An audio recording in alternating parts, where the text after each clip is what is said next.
айылына өзіңіздерді тұрғандай қазір Шекер айылынан Аманбаев айылына кетіп бардық.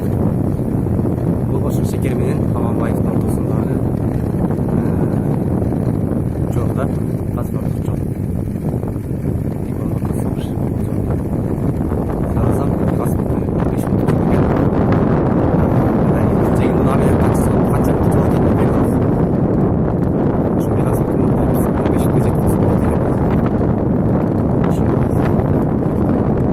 бұл жерде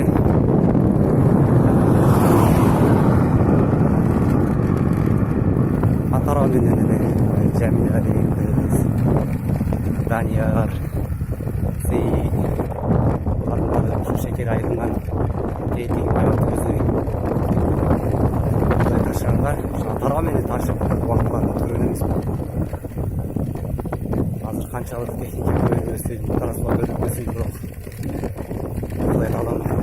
Уақыт берген алған себептен қаншалық тез өтіп келе ошол Жәмиланың Толғанайдың уағындағы уақыт бергенси азыр жоқ.